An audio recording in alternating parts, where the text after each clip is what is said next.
Hi everyone, I'm Luke Hector from the Broken Meeple. If you like what you see, please remember you can thumb up the video, consider subscribing to the channel, maybe check out the Patreon to lend $1 or $2 just so I can get more review copies, but also most of all just comment on the video and let me know your thoughts on the video and of course the game in question. We'll get on to the review in just a second, but first a quick word from my sponsor.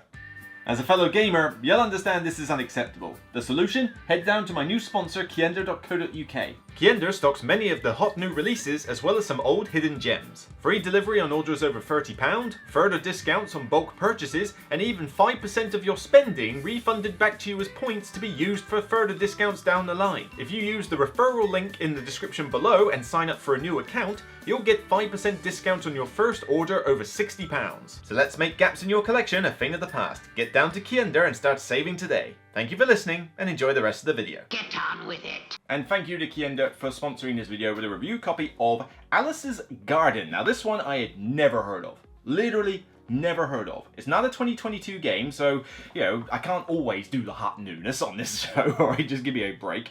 But this one, I believe, was released in 2020, I believe. Well, it says 2019, but I think it was more a 2020 release. But I'd never heard of it. Apparently, Z Garcia had done a review of it. I watched it the other day. It was interesting, and it's like, okay, fine. Whatever, you know, it looks pretty. I'm kind of done with this whole Alice in Wonderland theme. I mean, seriously, this is obviously going back 2-3 years, but in late years, have you just noticed that Alice in Wonderland has suddenly become a little bit on the mainstream side? I mean, did it like enter the public domain or something? Because it's just like, Alice is getting slapped onto everything. I never get involved in politics. The cover looked very nice, okay, fair enough. It's a small box. I want to try more small box games. Not everything has to be this grandiose 3-hour massive epic thing that's £150 to buy. But the main thing that got me interested in this is when I looked at the back and I noticed a couple of things. First off, 30 minutes. Okay, most publishers lie about the time length of games, but 30 minutes doesn't look too bad for a game that's this size. It also mentioned it was 1 to 4 players, and I noticed it was a Polyomino game. Now, we're kind of like not exactly short on Polyomino games, and for ages I have touted Barenpark as being the #1 gateway Polyomino game that you can get for multiplayer. Yeah, you can argue that maybe Patchwork is a better game slightly, but I don't know, I'm kind of hit and miss on that, but again, that's only to 2 players. But I thought, could this be quicker and better as a gateway Polyomino game than Barenpark? Gentlemen, you have my curiosity, but now you have my attention. That's a bold claim. I had to find out more. So in Alice's Garden, you are literally building, well, a garden. You have these boards in front of you with the classic Tetris pieces and, you know, the Tetris shaped like squares and that. And basically, you fill this up until eventually one player cannot put out a tile legally and then the game ends at the end of the round. What happens is you have a bag of bonus tiles, we'll get onto that later, but basically there are 5 bags that you lay out, each with their own shape. Each player, like when it's their first turn, decides, I want this bag. They draw as many tiles as there are players, plus 1 in the first round, because you need to have 1 left over every round. And you take some of them out, and you essentially take it in turns to decide, I want this tile. So 1, 2, 3, 4, 5. Let's say it was that for a 4-player game. So I decide, well, there's those that have got those symbols there, that's that symbols there. Oh, this could work. You know what? I'm going to take this one. And then you instantly put it on your board in Tetris fashion. No restriction. You don't have to connect it to something else. You don't have to like start at one end and build outwards. You can do what you like. Then the next player chooses one. Then the next player chooses one. And then the next player chooses one. This is 4 players. 1 is left over.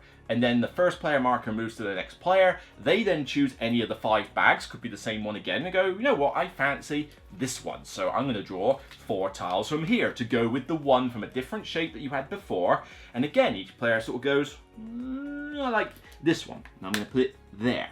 And then choose, and maybe, you know what? I don't like this straight. I like this T shape now. So I'm going to take this one, leaving this behind. Rinse, repeat until the game ends. That's it. I've taught you the rules in like a couple of minutes, and even then, that was probably a bit long-winded. I could have probably done a better job. Overall, I would rate it a C+. Okay? Not great. Way to overact, Zoidberg. Yeah, this game is simple. Really, really simple. Everything, like most of what you need to know is on the board. It tells you how all the 5 different main symbols score or operate in the game. The board is just basically a bunch of squares with a chess path in the middle. That's relevant for one of the scoring things. But that's basically the rules of the game. Each round, starting with the first player, choose a bag, take a bag.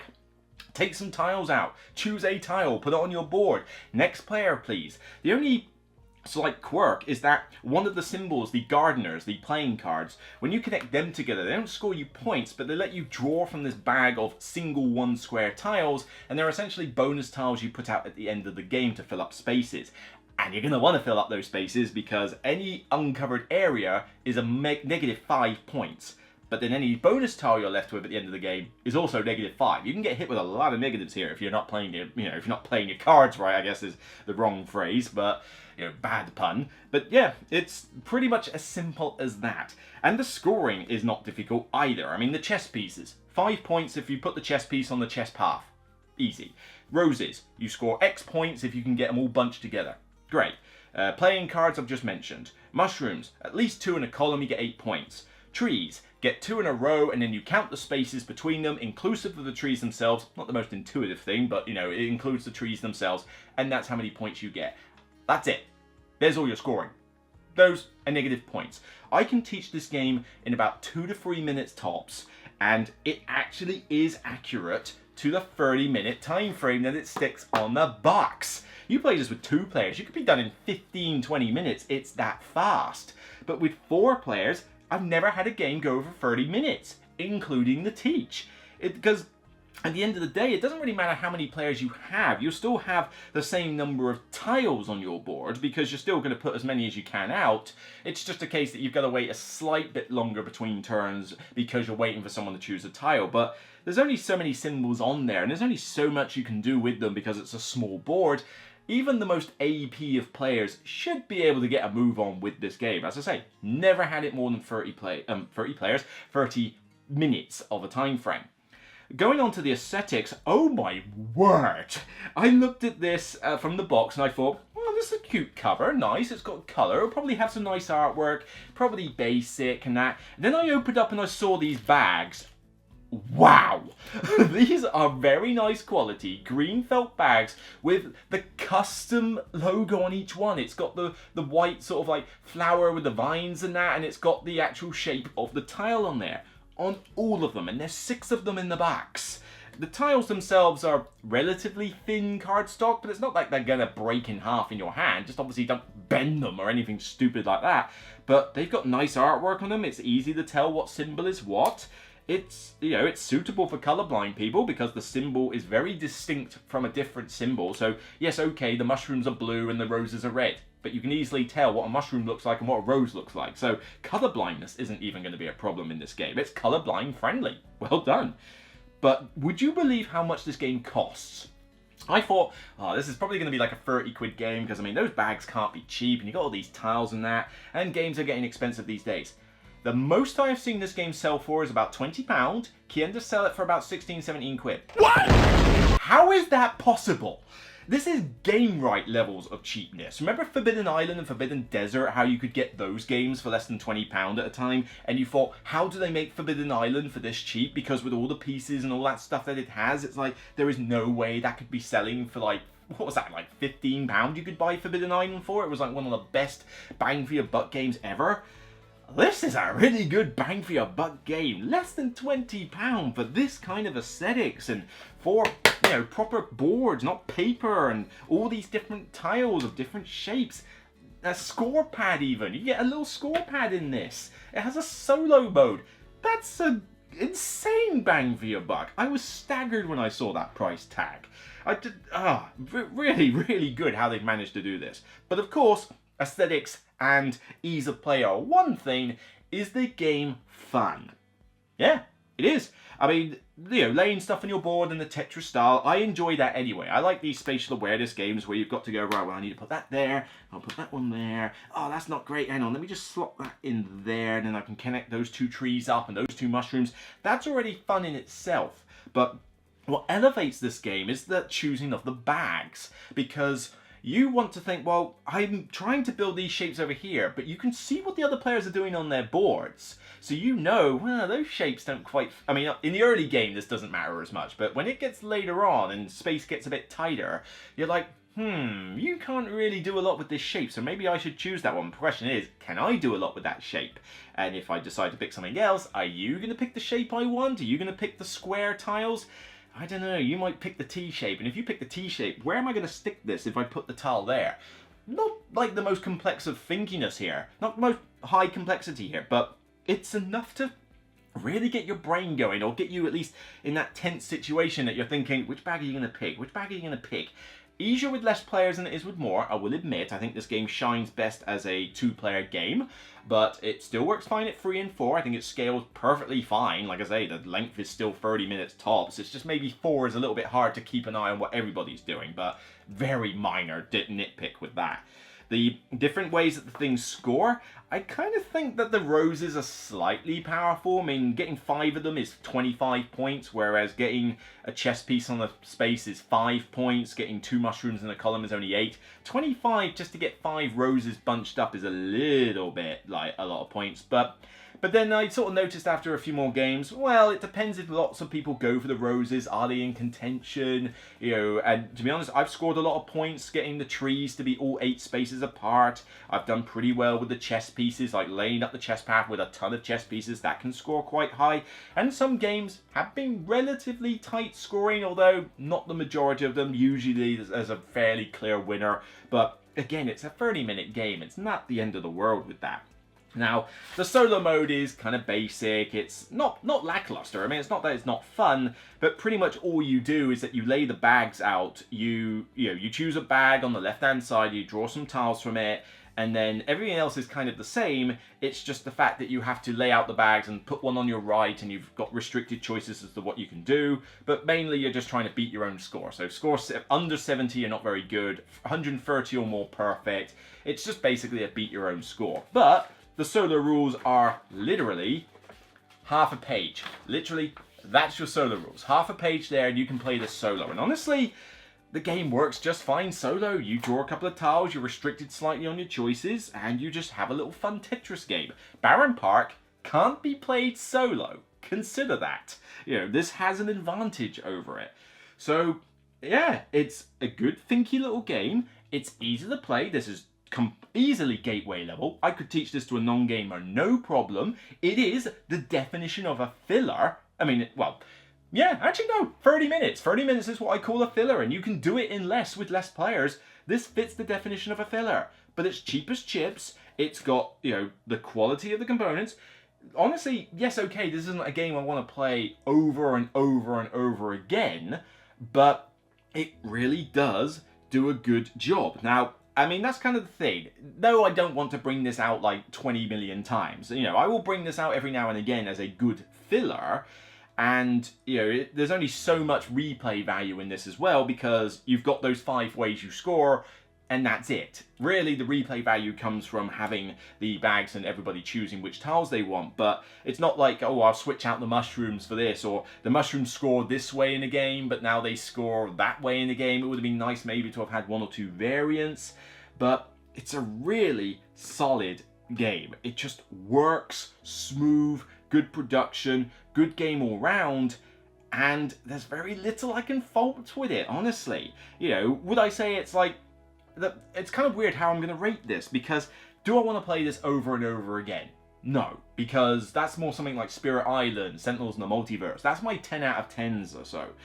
But I gotta give this praise for the price, the length, the ease of play, the thinkiness, the tactics and strategy. Yes, there's no theme. The Alice in Wonderland theme is completely wasted. It's completely pasted on. It just makes everything look colourful. That's basically it. How dare you! Open his head! But you could have replaced the theme with anything that would have still worked. This could have been just an abstract colour tile game and still done the exact same thing. And the replay value is a little bit questionable as well. Like, you're going to play it a bunch of times and then maybe put it away for a bit and then come back to it. But it's really, really solid, I gotta say. I don't think I can give this a 10, but I'm giving this a 9 out of 10. This is just a really, really good game. And I actually think does it kill Barenpark? I don't know. Barenpark is an easy game to teach to new players, although I have had to struggle with my parents occasionally on this one. I have to consider them the most gateway of players. Am I doing this right? Should I update my software? It's got an expansion in it, which I admit does elevate it a bit in gameplay, but it takes it way out of gateway level, and it's fiddly to store it.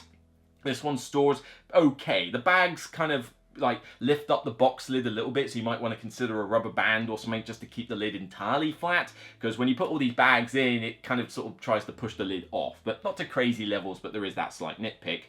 But Barenpark's worse. I mean, this box is literally, the thing cannot fit like lid-wise, because even with a folded space insert, all the monorails are such a pain to store. But I must admit, Barenpark is good fun, but so's this. And this one's quicker to teach. It's quicker to play. It's easier to play, I'd feel.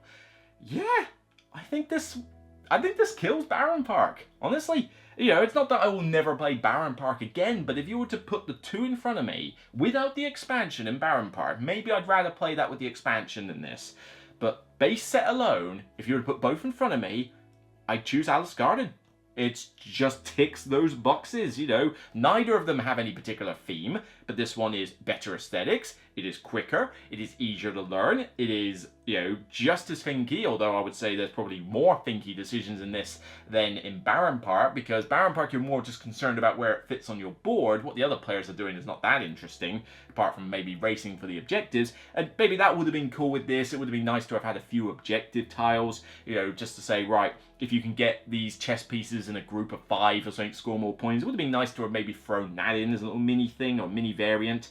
So there are some advantages to Barenpark, but am I going to hang on to Barenpark? I don't know, because do I need this and Alice's Garden in my collection? This one takes up less space.